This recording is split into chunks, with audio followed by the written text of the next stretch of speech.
Welcome to tonight's top news stories from around the world.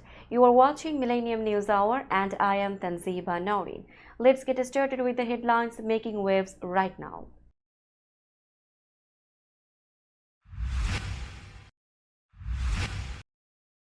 NBC poll finds Harris-Trump race in a close tie with big gender gap.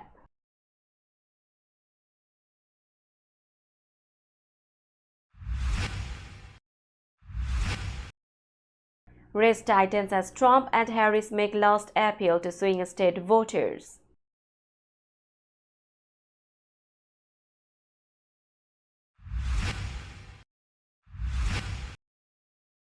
Kamala Harris casts mail-in vote in presidential race.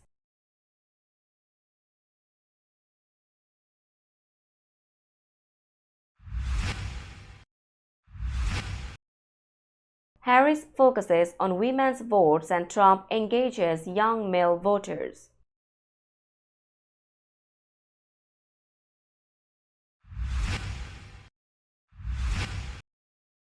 Bangla language now featured on NYC election ballots.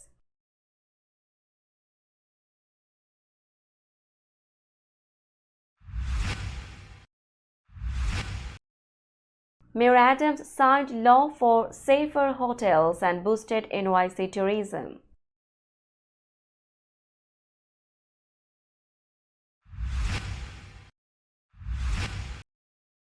Governor Hochul announced $20 million for home resilience and flood safety upgrades.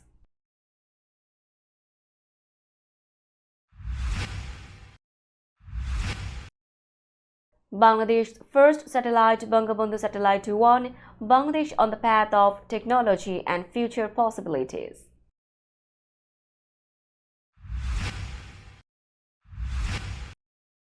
Abdi Nagiye of the Netherlands and Sheila Chepkirui of Kenya win their first titles at the New York City Marathon.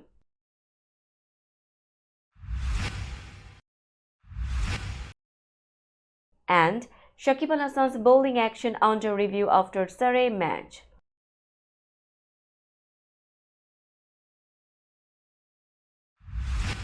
You are listening to Headlines Now News in detail.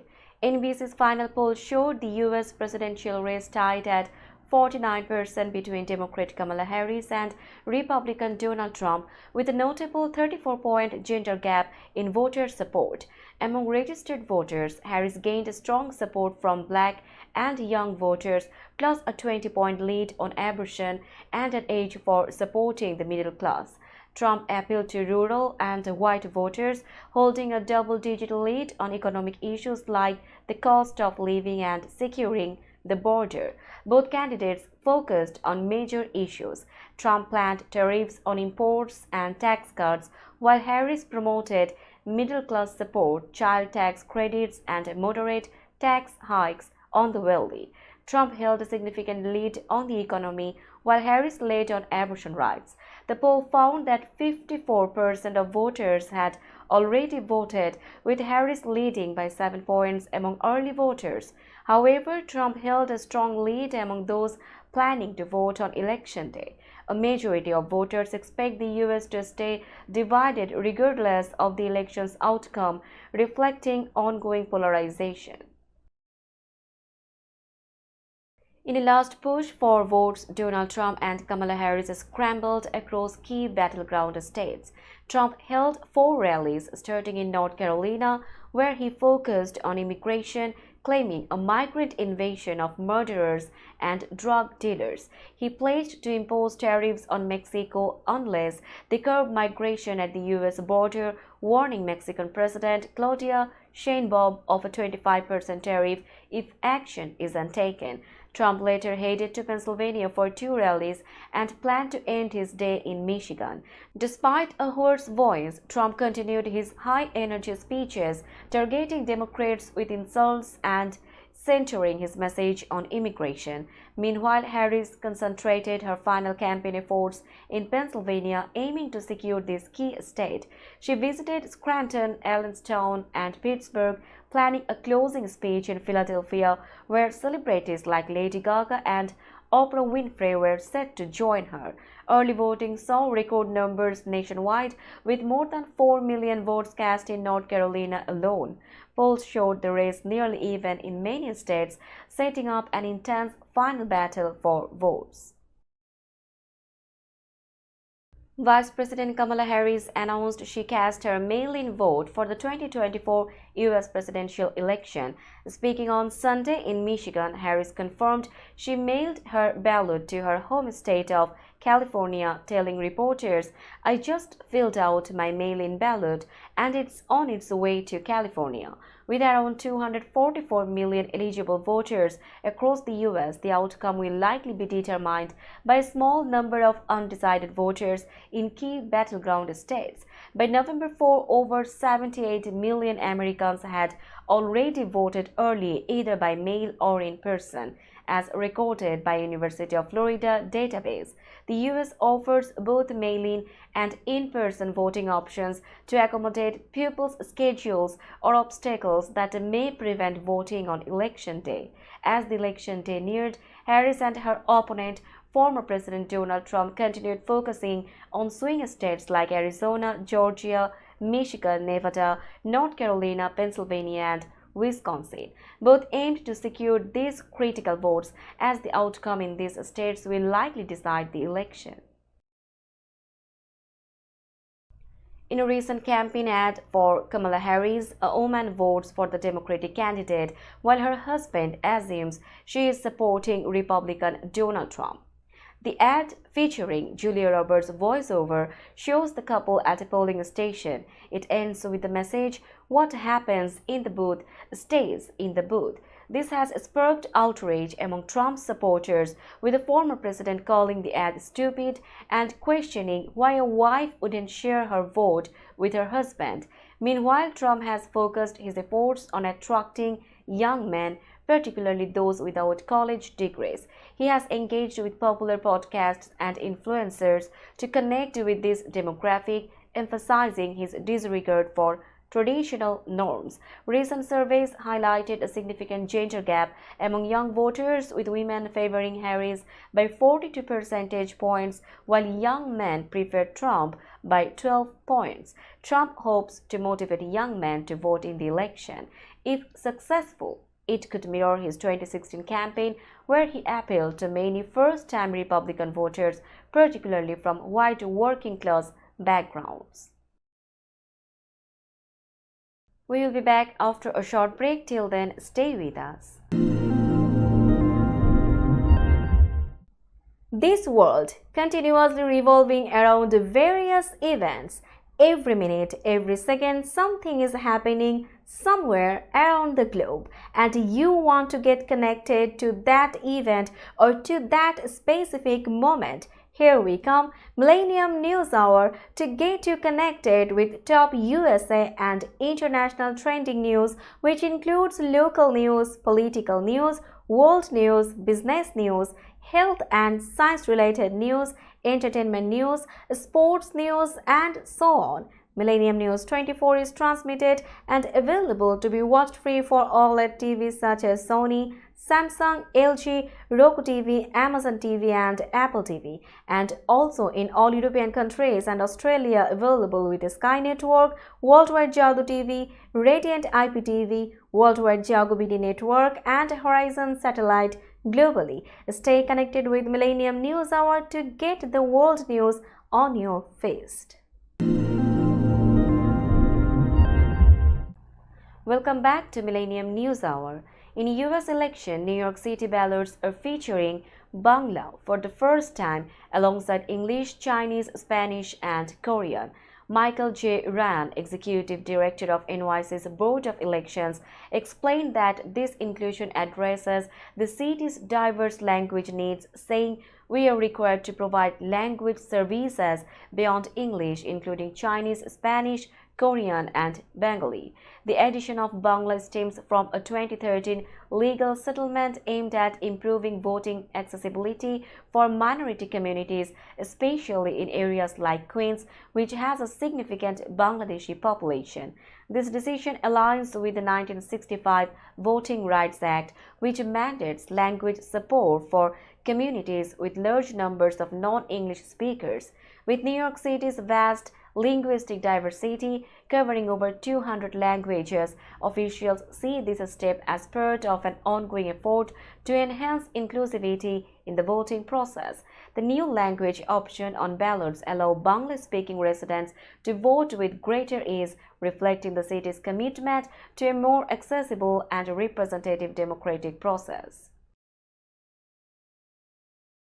Mayor Eric Adams recently signed a law, Intro.0991, aimed at making hotels in New York City safer for both workers and guests. The new Safe Hotels Act will require hotels to meet strict safety standards, maintain on-site staff, and provide daily room cleaning. Hotel employees will receive training on human trafficking awareness, and housekeepers will carry panic buttons for emergency situations. Adams emphasized that protecting hotel workers and tourists is crucial as NYC's tourism industry continues to recover. With NYC expecting 64.5 million tourists next year and a record number in 2025, the law's timing is key to ensuring safety across city hotels. First Deputy Mayor Maria Teresa Springer highlighted the positive economic impact, with the hotel industry contributing $74 billion last year, including over 380,000 jobs. Officials also noted the upcoming 2026 FIFA World Cup, which is expected to draw over 1 million tourists and bring in significant revenue to the area. New York City Council member Julie Menin, a sponsor of the bill, called the law a historic step in ensuring safety for both hotel staff and visitors. Governor Kathy Hochul recently announced up to $20 million in new funding for eligible New York homeowners in flood-prone areas to improve home resilience and energy efficiency. This funding expands the Resilient Retrofits program, which began as a $10 million pilot in 2023. Governor Hochul emphasized New York's commitment to helping residents stay safe from extreme weather. Eligible homeowners earning up to 120% of their area median income can apply for up to $50,000, half as a grant and half as a low-interest loan. Funds can cover upgrades like flood vents, sump pumps, backwater valves, moving utilities above flood levels, adding insulation, and installing energy-efficient appliances. The program, led by New York State Homes and Community Renewal's Office of Resilient Homes and Communities, is managed by 3 local organizations across New York State. Applications are now open on HCR's website. Since its start, the program has approved over 200 homeowners for resilience projects, with 60 homes already completed. The initiative also supports New York's climate goals for carbon neutrality by 2050 by investing in clean energy and storm resilience across the state.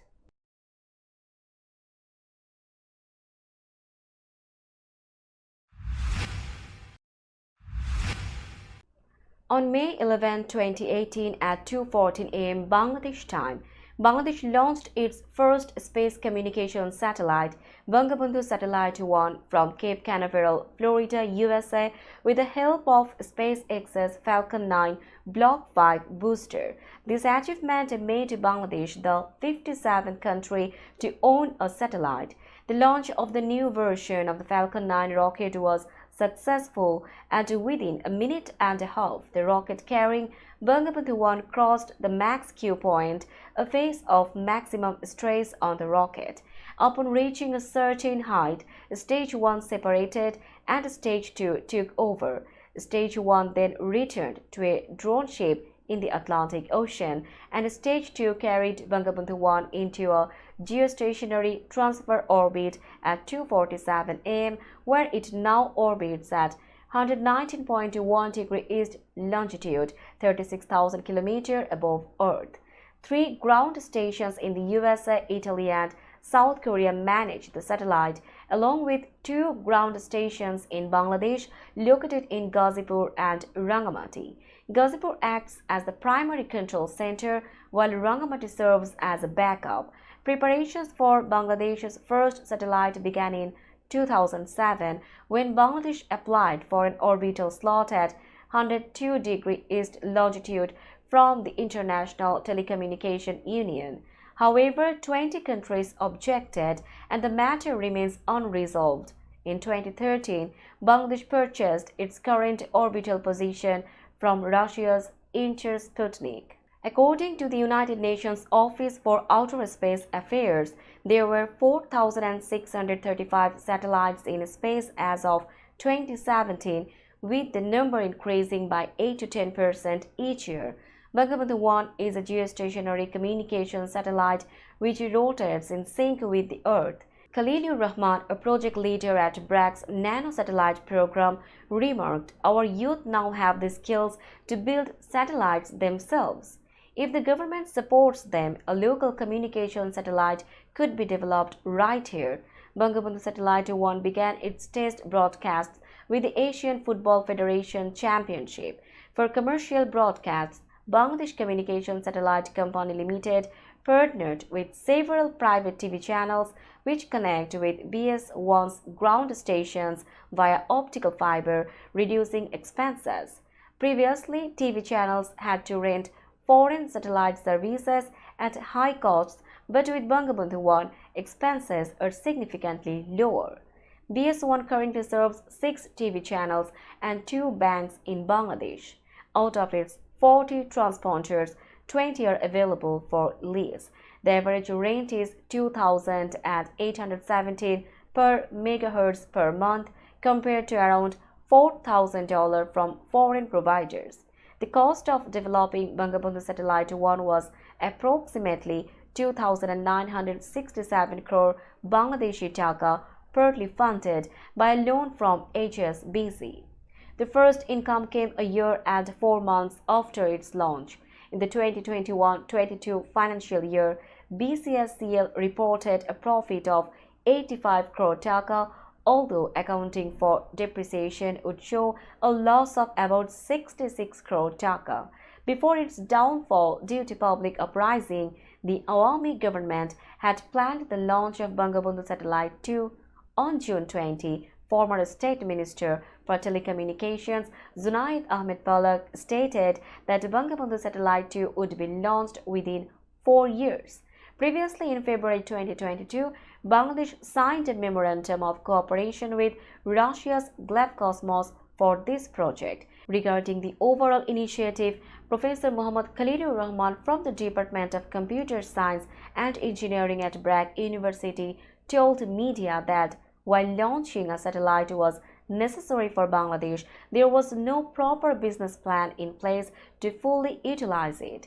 He suggested that an evaluation should be made to see if the technical knowledge and local expertise needed for the satellite's operation had been developed as expected. Professor Rahman also noted that SPERSO, the Bangladesh Space Research and Remote Sensing Organization, was not involved at any stage of the Bangabandhu satellite program, though it would have been beneficial for the future.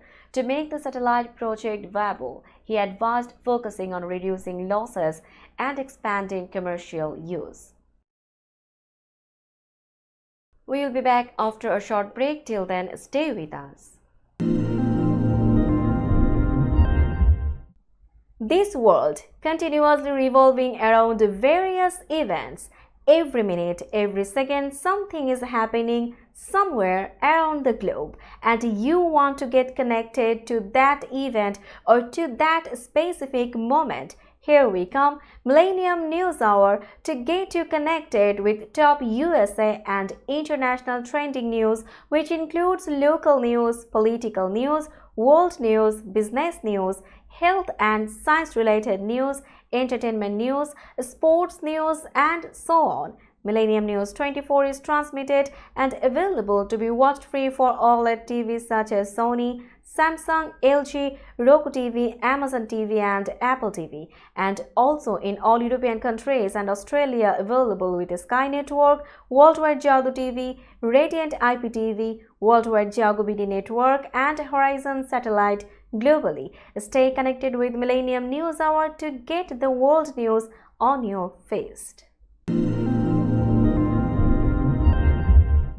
Welcome back to Millennium News Hour. Let's have a look on today's sports stories.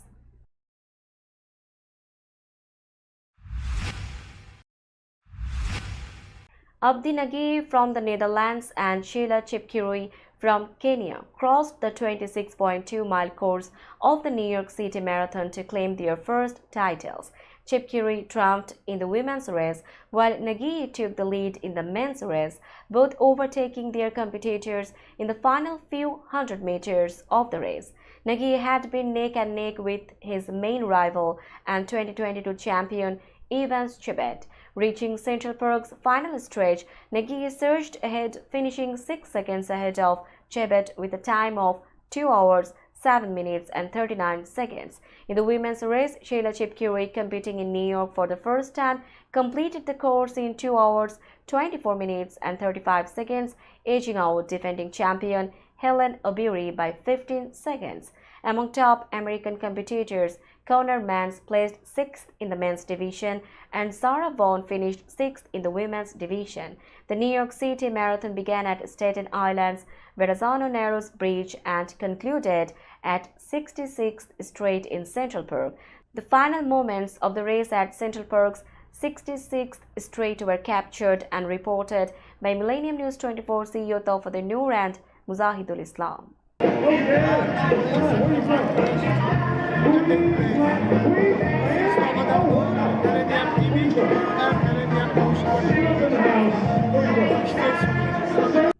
Star Bangladesh all-rounder Shakib Al Hasan has been asked by the England and Wales Cricket Board to undergo a review of his bowling action after umpires raised concerns. Shakib's action was flagged following his sole appearance for Surrey in the county championship match against Somerset in September, ESPN Cricinfo reported.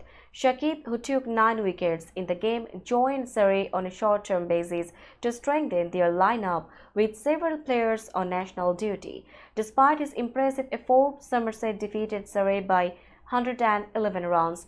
During the match, Shakib bowled over 63 overs without any on-field calls for throwing. However, umpires Steve O'Shaughnessy and David Mills later labeled his action as suspicious.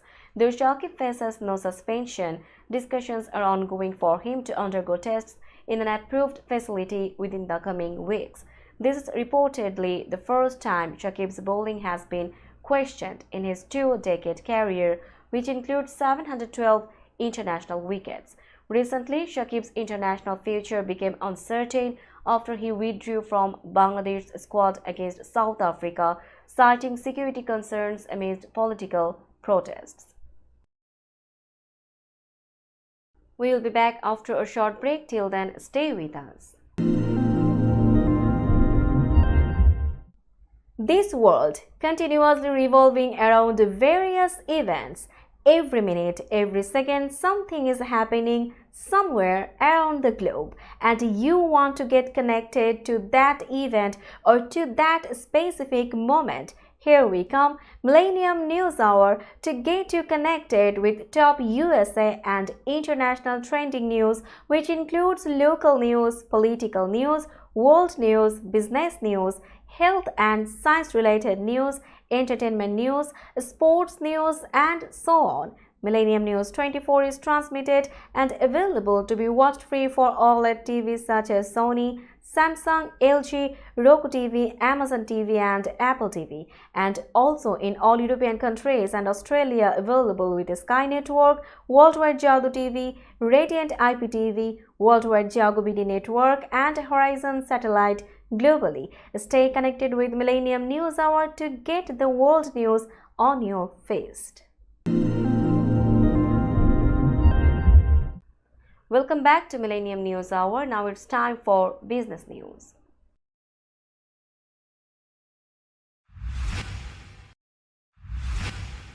Today's New York stock close price is 19,243.39. The NYSE Composite is decreased by 10.15 points or 0.05%.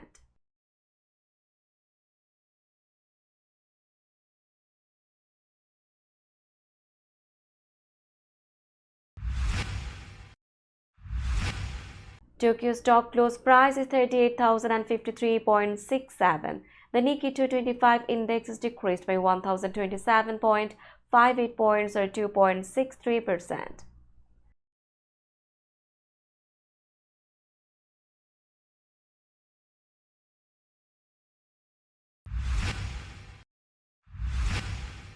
Shanghai stock close price is 3,310.21. The Shanghai index is increased by 38.19 points or 1.17%.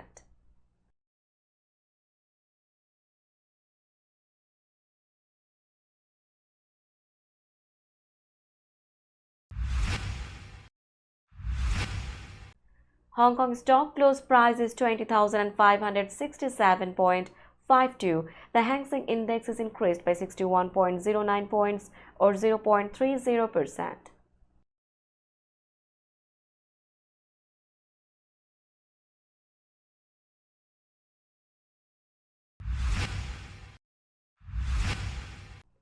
Bombay stock close price is 78,782.24.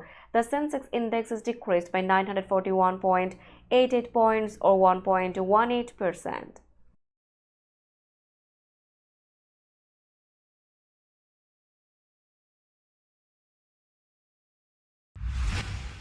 Let's have a look on today's weather forecast.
Before finishing today's news, let's hear out the headlines again.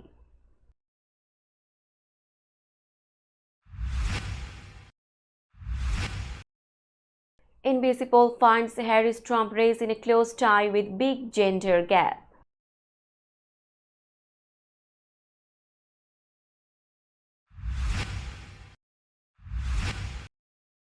Race tightens as Trump and Harris make last appeal to swing state voters.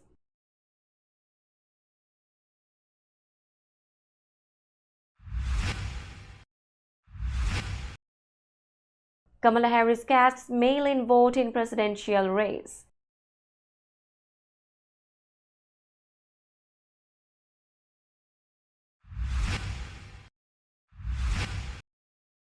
Harris focuses on women's votes and Trump engages young male voters.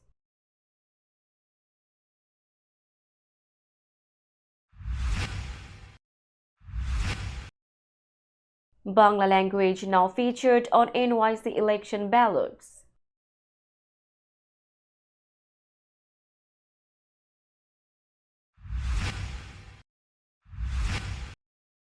Mayor Adams signed law for safer hotels and boosted NYC tourism.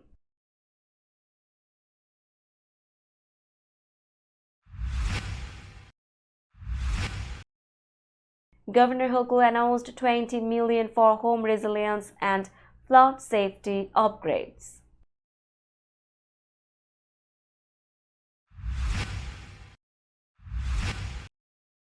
Bangladesh's first satellite, Bangabandhu Satellite 1, Bangladesh on the path of technology and future possibilities.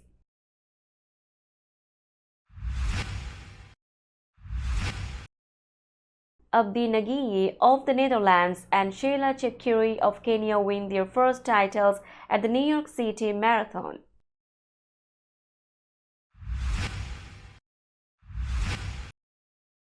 And Shakib Al Hasan's bowling action under review after Surrey match.